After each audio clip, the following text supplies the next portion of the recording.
Onde ou quando quer que você esteja, seja bem-vindo a mais um vídeo aqui do Observatório do Cinema. E hoje a gente vai falar de séries, mais precisamente sobre Titans. A série que está chegando agora na Netflix, chegando como Titãs aqui no Brasil, né? Mas Titans no DC Universe, o serviço de streaming da DC, que por hora é exclusivo dos Estados Unidos. Então, parece que a gente pode torcer para que essas séries do DC Universe aí cheguem ao Brasil pela Netflix. Por enquanto a gente só tem Titans confirmada. Mas Titans estreou na Netflix e a gente vai um pouquinho falar sobre o que esperar dessa série. Bom, primeiro, como a gente bem sabe, a série é inspirada, no grupo de heróis fictícios da DC, Jovens Titãs, o Teen Titans, aquele lá daquele desenho que depois virou Teen Titans Go, exatamente. E agora a gente está vendo o que a DC tem aí a mostrar numa versão muito mais sombria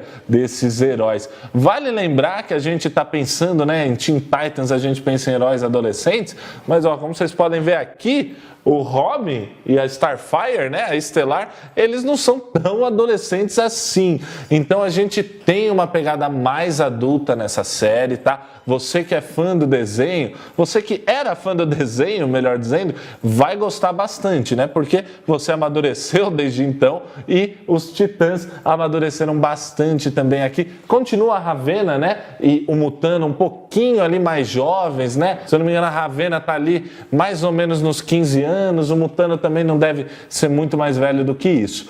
Então a gente vai acompanhar aí a história de como esse grupo se une. Agora, a grande questão do Titans é que ela promete e não entrega muita coisa. Vamos explicar porque a série não é ruim, não. O que acontece é que Titans promete o que? A junção, desses heróis, com exceção do Cyborg, que normalmente é colocado ali dentro do grupo, mas a gente não vê ele nessa série. E o que acontece é que, de fato, a gente vê, esses 4 elementos aí juntos, mas a gente não vê o grupo formado ainda na primeira temporada. A gente acompanha nessa temporada uma Rachel, a Ravena, chamada de Rachel por hora, que vai se descobrindo seus poderes. Ao mesmo tempo, a gente acompanha também um Dick Grayson, um Robin, que está meio saturado de ser Robin, Até a gente vê no trailer ele falando, Fuck Batman. Aí você põe ele falando Fuck Batman. E não me põe falando Fuck Batman. Chega de passar vergonha no YouTube. Eu acho que eu vou passar vergonha. Fuck Batman. Mas o ponto é que a gente vê ali um Robin mais saturado, já a caminho de virar o Asa Noturna. Acho que é uma das coisas que mais me deixou com expectativa, era ali ver os Titans, se unindo e o Robin assumindo o manto de Asa Noturna. O que não acontece. Esse, para mim, é um dos problemas aí da série, porque, de novo, ela promete muita coisa e acaba não entregando. Mesmo o arco principal, que é baseado ali no pai da Ravena, Para quem não sabe, o pai da Ravena, um demônio, interdimensional, que tem como a filha dele, a Rachel, a Ravena, uma porta de entrada aqui para a nossa dimensão. E a gente vai acompanhar esse arco, com o Robin também tentando ali entender o que está acontecendo com essa menina. A gente vê a Estelar também, que no início tá sem memória, desmemoriada. Inclusive, um dos episódios mais legais é descobrir ali quem de fato é a Estelar. E a gente vai acompanhando esse arco principal, que é quebrado diversas vezes. Um bom exemplo é Columbo e Rapina, que eu vou chamar de Falcão e Pomba, porque basicamente eles são um falcão e uma pomba.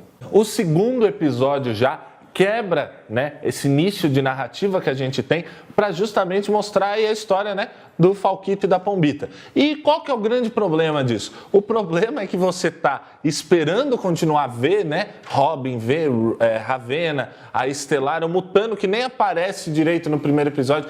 Então você quer ver mais dessas personagens, saber como elas vão se comportar, como elas vão se encontrar, e aí você tem essa quebra. Logo no terceiro episódio a gente volta para a história, mas no quarto episódio a gente tem de novo uma quebra, né?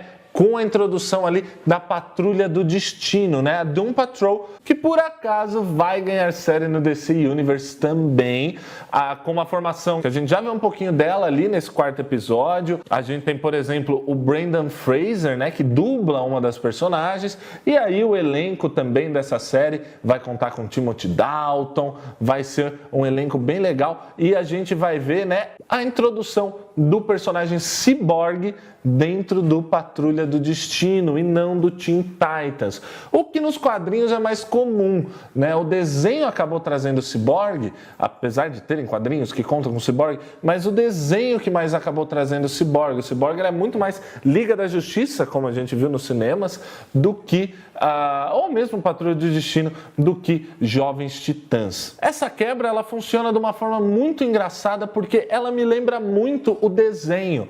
Para quem não lembra, o desenho, né, dos Jovens Titãs, o primeiro desenho, não o Teen Titans Go, vamos chamar de desenho clássico original.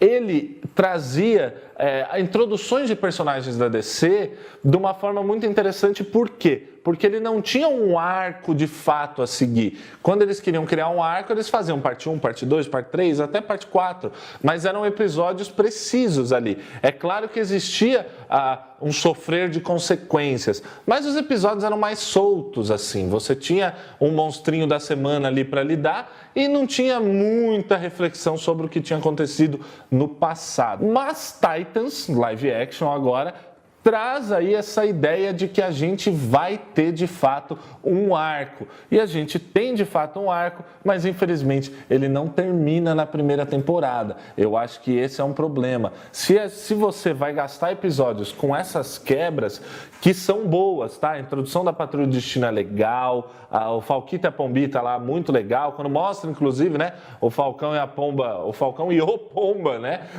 anteriores, né, a gente tem o Falcão, sempre foi o Falcão, mas a Pomba, antes era o Pomba, que era irmão dele. Esse episódio é um dos melhores da série. Ele basicamente não conversa com o núcleo principal. Então, assim, é legal, mas acaba atrapalhando um pouco na hora de você contar o arco como um todo. No final, a gente tem um grande gancho que faz com que eu queira continuar assistindo, mas eu gostaria que isso tivesse sido resolvido já, para que a segunda temporada pudesse trabalhar mais de fato o grupo Titãs. E a gente não vê isso, a gente vê que a segunda temporada ainda vai estar trazendo uma tentativa de união desses titãs. A gente tem muita referência, né? A gente tem referência de Batman, o último episódio inclusive mostra, né, o Coringa morto pelo Batman num sonho maluco ali do Dick Grayson, que é muito legal. A gente tem o Jason Todd também mostrando ali que existem mais Robins, né? Pelo menos mais um Robin já foi contactado pelo Batman. A gente tem uma Moça Maravilha, então a gente tá recheado aí desses personagens mais jovens, né? Dessas versões juvenis mesmo dos personagens que formam a Liga da Justiça, o grande panteão da DC, né? A gente tem inclusive uma cena pós-créditos nessa temporada que mostra ali não só o Krypto, o Supercão, mas também Connor Kent, né? O Superboy. E é muito interessante, né? Vai se aproximando cada vez mais ali de uma equipe que, por mais que comece baseada nos Jovens Titãs, pode acabar se tornando um Justiça Jovem, né? Quem lembra Justiça Jovem ali na segunda temporada, ela tá já mais recheada, né? Ela tem versões infantis de diversos super-heróis, chega a trazer, por exemplo, o Super Choque. Inclusive, DC Universe, faça uma série live action do Super Choque. O desenho mais legal que vocês fizeram foi Super Choque. E eu gostava muito de Liga da Justiça e de Jovens Titãs. Mas vocês fizeram Super Choque, aproveitem esse personagem. Então, a gente pode esperar bastante aí de Titans. É uma série que é muito divertida, muito gostosa de assistir. Pelo caminho contrário que a DC está fazendo nos cinemas e já vinha fazendo na TV, agora a Titan chega sombria e não mais colorida, não alegre, com piadinhas, não. Chega sombria, dramática, o que para mim funciona muito. Agora eles estão fazendo streaming, né? Então não tem tanta preocupação com a audiência, enfim. Então parece que Titans vai se manter sombria, vai continuar sombria. A crítica de fato gostou bastante de Titans. Se eu não me engano, o primeiro episódio, que é muito bom, é um dos com menores notas no IMDb. Talvez não seja o melhor parâmetro, mas vale a pena dizer isso, né? Que muita gente tem de fato sim gostado da série. Eu gostei da série, eu acho a série muito interessante, principalmente por ela trazer esse lado mais sombrio, por ela trabalhar com essas personagens quebradas que vão aos poucos, né, se entendendo e conseguindo aí atingir, né, completar a sua jornada do herói, porque super-heróis fazem isso, né? Eles caminham a jornada do herói. De uma forma meio maluca, né? Joseph Campbell deve ficar com o cabelo arrepiado. Mas, de fato, eles caminham a jornada do herói. E, infelizmente, não é isso que a gente vê na primeira temporada de Titans. Apesar de ser muito legal, eu acho que essa quebra de arco ficou meio... Pô, eu gostaria de ver mais. E a gente vai ter que esperar, provavelmente, até o final desse ano para poder ter um final para o arco, né, da Ravena, da Rachel, para saber se o Robin vai de fato vestir o manto de Asa Noturna.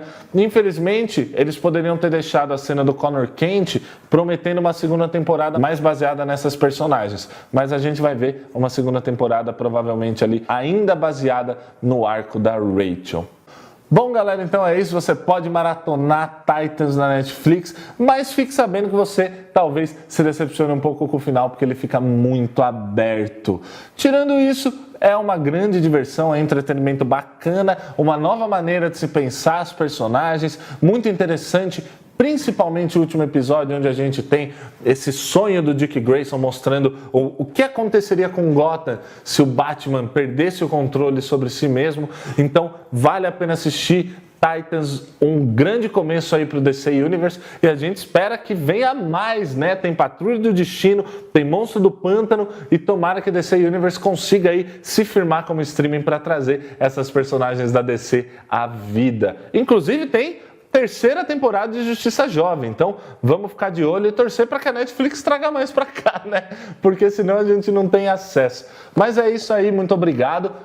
Curte o vídeo, assina o canal, ativa o sininho para ficar sabendo o resto e não esquece de deixar um comentário também para a gente poder ter uma troca, uma conversa massa. Valeu!